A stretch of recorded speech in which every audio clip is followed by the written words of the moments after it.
सत्यराम दादू दयाल जी महाराज साधु के अंग का वर्णन कर रहे हैं और इसमें अमृत का प्रसंग आया है।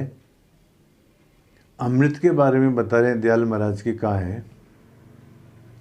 दादू दयाल जी महाराज अमृत का ठिकाना बताते हुए कहते हैं, ब्रह्म गाय त्यों लोक में साधु स्तनपान, मुख मार्ग अमृत जरे कत ढूंढे दादुआन। मान लो ब्रह्म ही क्या है, गाय है तीनों लोकों में। ब्रह्म गाय त्यों लोक में। और साधु क्या है, साधु स्तनपान, उस गाय के स्तन जो है वो क्या है, ये साधु है। मुख मार्ग अमृत झरे, इन साधुओं के मुख के मार्ग से अमृत झरता है महाराज। कत ढूंढे दादू आन, दादू दयाल जी महाराज कहते हैं अमृत को तुम कहाँ ढूंढते हो। अमृत तो साधुओं के वचनामृत के अंदर है, साधुओं के मुख के अंदर है।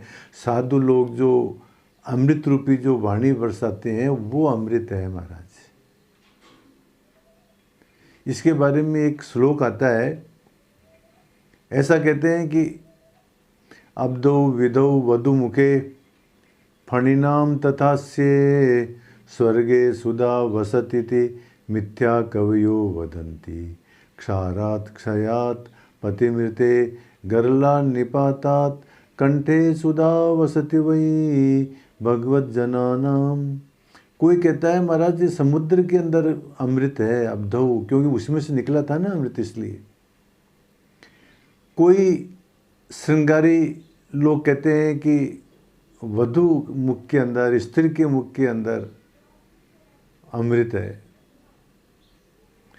कोई कहते हैं फणिनाम तथास्ये, ऐसा सुनने में आया है कि जब अमृत का जो कलश लेकर के जयंत जब गया तो उसने क्या किया कि मतलब एक सरकंडे के अंदर उस अमृत को छिपा दिया। तो वहाँ सांप थे महाराज, उन्होंने जो है मतलब उस सरकंडे को जीभ से जो है चाटने की कोशिश की तो इसकी जीभ की 2 फाड़ हो गई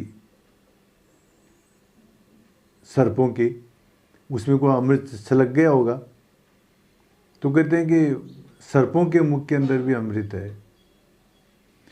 कोई कहता है स्वर्गे सुधा वसती, स्वर्ग के अंदर अमृत है।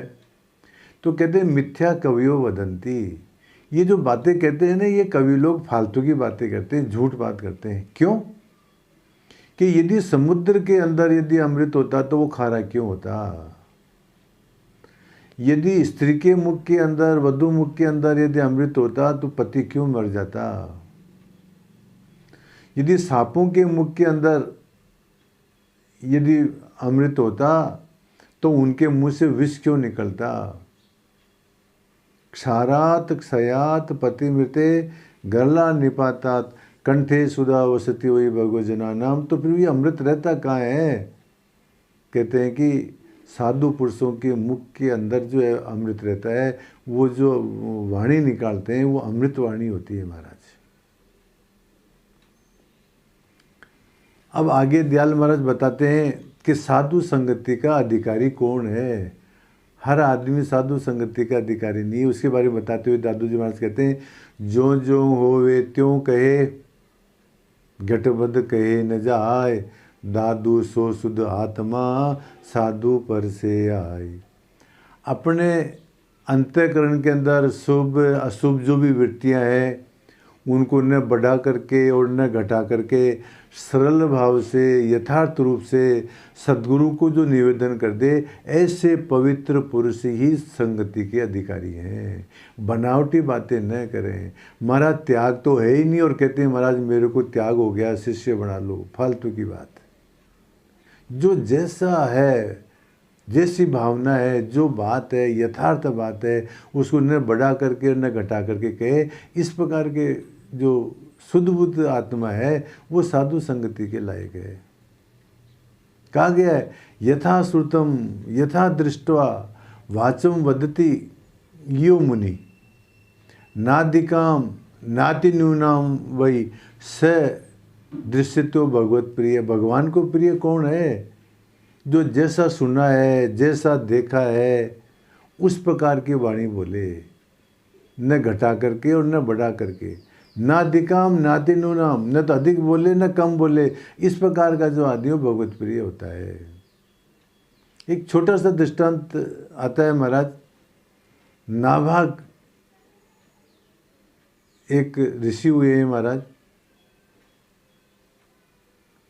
नाभाग का पुत्र नाभाग कहलाता है। तो एक बार वो कहीं गए, पंडित लोग यज्ञ कर रहे थे, परंतु पूर्णाहुति का मंत्र भूल गए। नाभाग ने कहा कि मैं जानता हूँ पूर्णाहुति का मंत्र। तो उन्होंने पूर्णाहुति का मंत्र बोला नाभाग ने, और वो यज्ञ पूर्ण हो गया। सारी सामग्री, बेट पूजा पंडित लोग अपने इकट्ठी करके ले गए। बाकी जो शिवजी का जो भाग था वो उस नाभाग को देते हुए कहा कि ये तुम्हारा हिस्सा है। नाभाग जब उसको उठाने लगा तो शिवजी प्रकट हो गए। उन्होंने कहा कि तो मेरा भाग है। तो नाभाग ने कहा कि कोई नहीं बात महाराज, आप ले लो, मैं इसका अधिकारी नहीं हूँ। मेरे को तो मंत्र आता था, मैंने बोल दिया, कोई दिक्कत नहीं मेरे को। मैं यज्ञ की जो दक्षिणा उसका अधिकारी नहीं हूँ। तो उन्होंने सही बात बोली। तो शिव जी ने अपना भाग उसको दे दिया।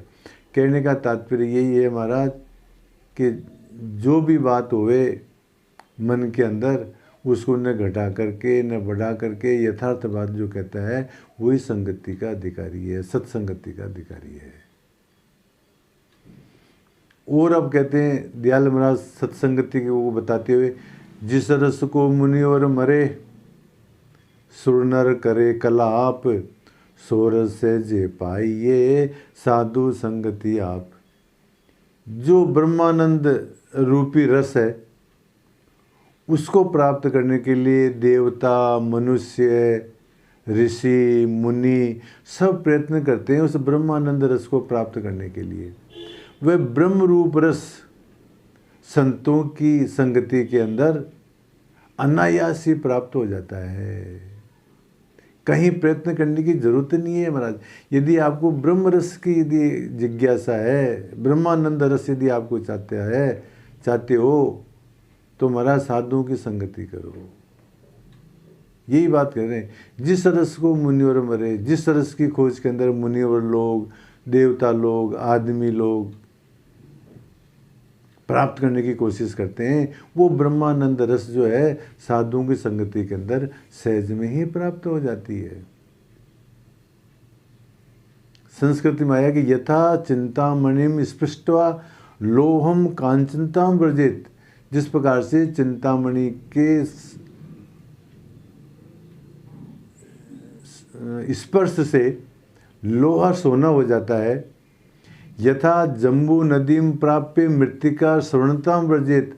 जम्बू नदी को प्राप्त करके और मिट्टी सोना हो जाती है, यथा मानसम अभिपेत्य वायसा यान्ति हंसताम। मानसरोवर को प्राप्त करके कवे भी हंस योनि को प्राप्त हो जाते हैं। यथामृतम सकृत पीत्वा नरो देवतम आपनुयात। एक बार जो है अमृत का पान करने से आदमी जो है देवता बन जाता है।